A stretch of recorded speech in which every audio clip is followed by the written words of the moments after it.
offrir son corps comme un sacrifice vivant et mourir à soi-même. C'est un processus de chaque jour, chaque matin.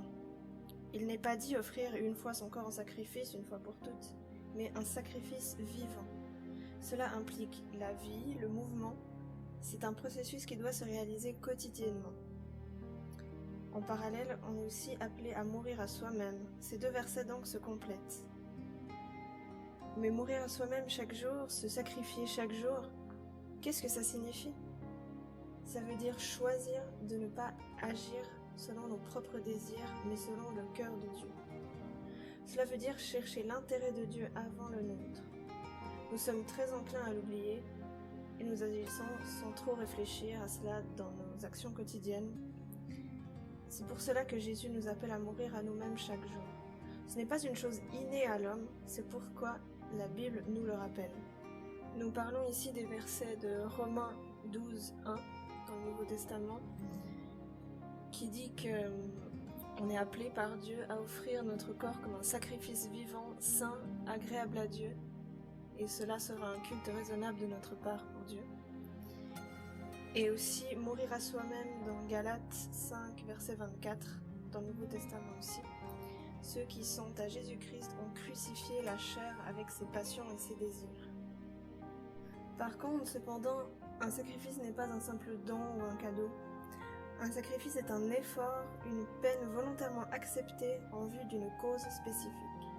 Et cette cause, c'est une communion renforcée avec notre Dieu. Alors ce n'est pas une simple envie de souffrir pour notre Seigneur, non, ça va plus loin que ça. C'est un abandon de notre soi terrestre pour pouvoir ressembler un peu plus à Jésus. Moins il y a de notre nature humaine et pécheresse en nous, plus il y a de la place pour notre Sauveur. Par contre, c'est vrai, un sacrifice, c'est douloureux. Notre vie est comme un autel pour le Dieu Tout-Puissant, et il fait venir son feu sur nous. Le feu, c'est pas anodin non plus. C'est un sacrifice qui fait mal. Pourquoi?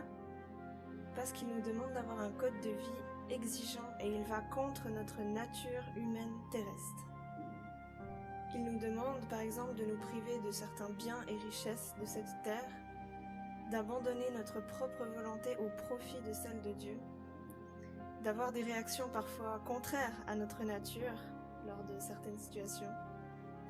Et il nous demande d'aimer Dieu de tout notre être et d'aimer notre prochain, et surtout, plus difficile, d'aimer notre ennemi et ceux qui nous veulent du mal.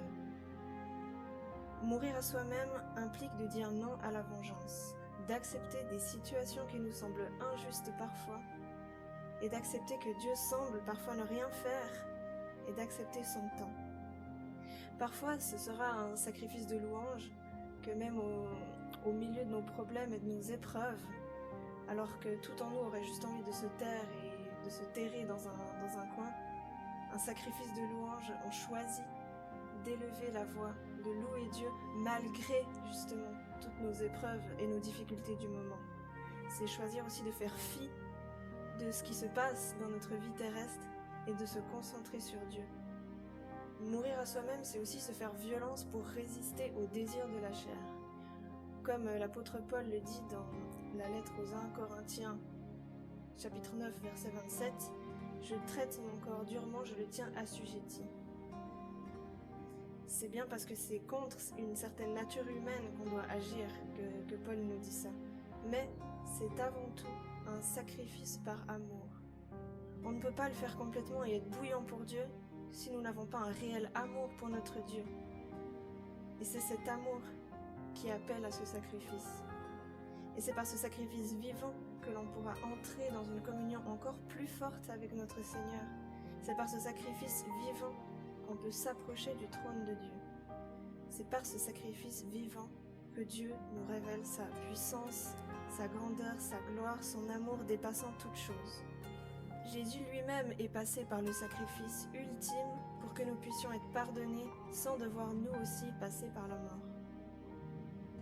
Jésus-Christ s'est sacrifié par amour.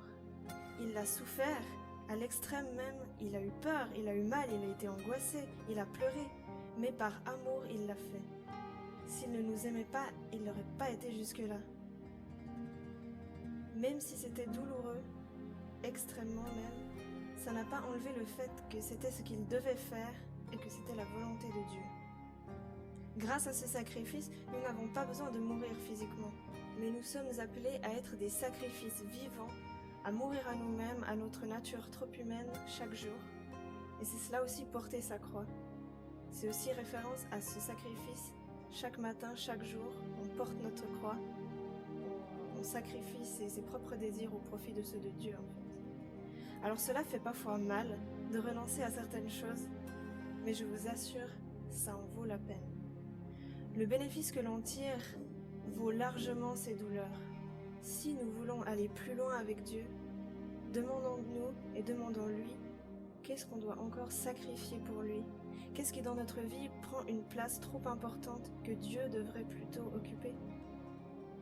Qu'est-ce qui est trop présent devant nous et qui nous empêche d'aller plus loin avec Jésus, faute de place dans notre cœur?